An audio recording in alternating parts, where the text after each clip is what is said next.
Welcome back, FPL family, to another Transfer Target special. Game Week 37 is officially a wrap, and hopefully someone out there watching got 100 points. And hopefully that somebody was you. Well, if not, we still have one more game week left in the year, and we got to go ahead and make it the best one yet. So in order to do so, I've researched and listened to my top 5, in no particular order, transfer targets I think you should consider bringing into your squad, whether you're free hitting or not. So before we jump into those, please hit that like and subscribe button. That'd be awesome. And let's go ahead and jump into this. So right off the bat, our budget defender specialist of the week, Branthwaite from Everton. Now, I know a lot of people are making their starting 11 on their free hit as expensive as possible, and they want maybe one or two cheap options to come up off the bench just in case. I would say look no further than Branthwaite. In his first career start last week, due to the injury to Holgate, he got 8 points. That's a clean sheet and 2 bonus for those keeping track at home. Not bad for a teenager making your first start. He's still at only 0.3% live ownership, so if he does come into your squad, you could shoot up the rankings a little bit. Now, that Bournemouth game at home may look appetizing, I'm not going to lie, but Bournemouth have looked decently good for these past few weeks, and they have a lot to play for this week. Everton, not so much. But Everton still have looked great defensively since Project Restart, other than maybe 1 or 2 games. So I still think he could be a very good option for you on the bench. I think this price range too. There are a couple defenders that I've mentioned in previous videos, but I think they deserve a shout out once again. Lamptey from Brighton's only 4.1 million as a right back. He's playing Burnley. Eric Peters got 12 points last week. He's playing against Brighton. And Burnley are going to be going for that golden glove for Nick Pope, so they might even be playing more defensive than usual. He's only like 4.3, 4.4 million. I think those are fantastic options at a very cheap price that not only could be coming off your bench, could even be potential starters for you. Next up on the list is going to be Aubameyang. Now today I'm going to be presenting the Aubameyang versus Kane defense because I know a lot of people are looking to add one, if not both of those, into their free hit squads. Now let me start by saying I'm a big Aubameyang fan. Ever since FIFA 14 he had 95 pace. He was huge for my ultimate team. But these last few matches he hasn't looked the same. With only 1 goal and 0 assists combined, it's a bit shaky for me to bring him in. But as far as the pros go, he's still getting 2.3 shots off per game, and he scored a brace against City in the FA Cup semifinals. So there still is some encouraging moments for me to bring him into this game on Sunday, and he's playing a Watford squad. Is this going to be the game that Aubameyang gets his groove back, or is this going to be a game that he kind of tails off a little bit? Now, Arsenal don't have much to play for in the Prem. Their season relies on the FA Cup, and Watford are the exact opposite. They need to win to get out of relegation. So which teams are going to show up?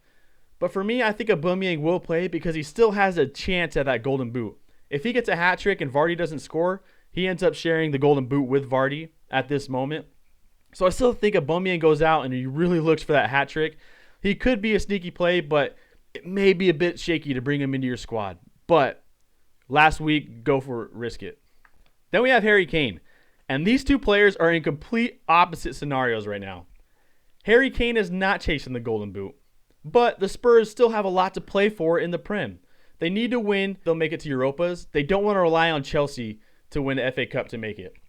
Harry Kane is also very hot right now. He's showing very good form. He's got a brace in back-to-back matches. In fact, in his last 3 matches, he's averaging 9 fantasy points per game, 3.7 shots per game, and 2 attempted assists per game. Huge numbers.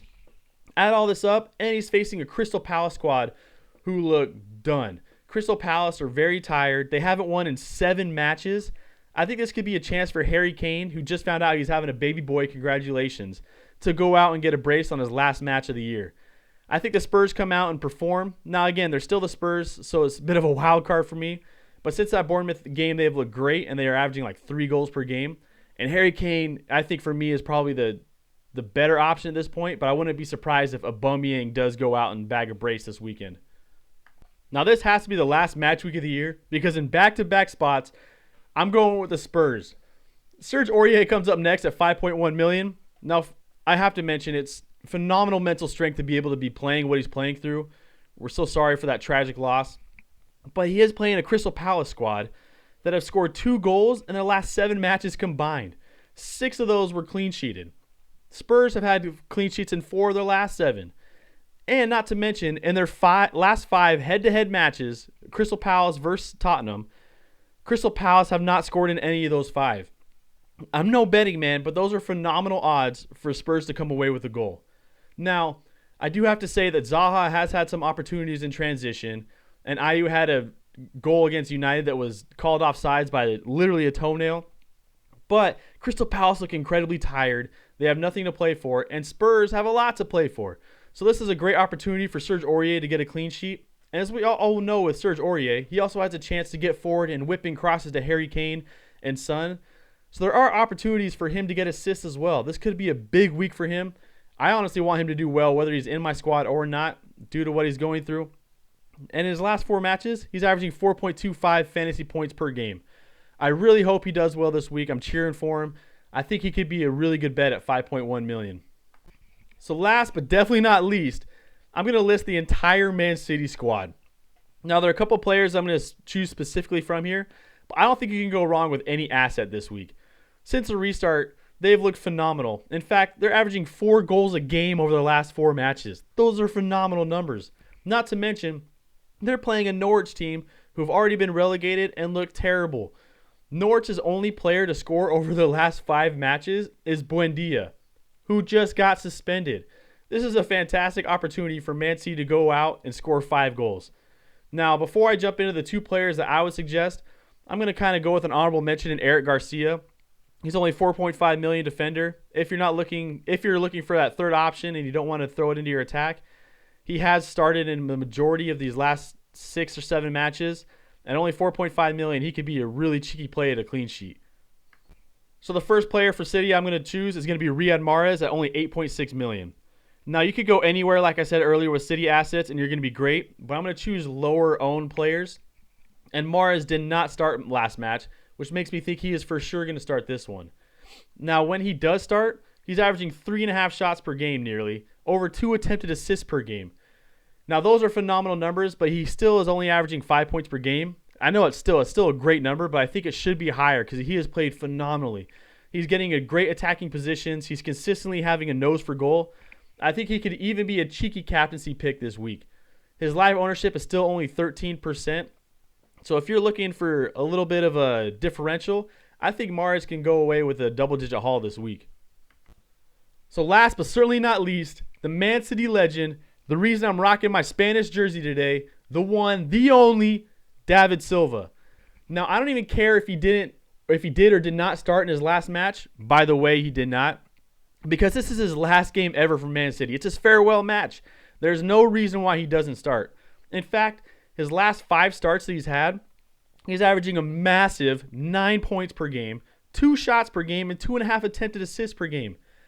Add all those up against a very vulnerable Norwich team. I almost said phenomenal. Very vulnerable defensively Norwich squad. I think you're going to have a David Silva going out on a very high note this weekend. He's only at 9% live ownership still, which is great opportunity for you to climb the rankings on the last week of the year. At only 7.4 million pound midfielder, that is a great return on investment for what you can get this weekend. Not to mention, by going down to 7.4 million, that could allow you to bring in Raheem Sterling, who's like 11.9. Phenomenal player, phenomenal career, and I think he'll have a phenomenal last match of his career for Man City. I think David Silva, if you're looking for someone mid-range, midfielder, attacker, look no further than the legend himself, David Silva. So that wraps up my last ever transfer target special of the year. Hopefully this last game week is the week that you get 100 points. If you've already gotten it, hopefully it's the week that you get it again. You guys have been so phenomenal for this 1 month that I've had this YouTube channel. Thank you so much. Let me know if there's anybody you think that I missed. Let me know who you guys are bringing in yourselves. Hopefully you have a great Game Week 38, like I said. Please hit that like and subscribe button. And as always, Don out. Good luck.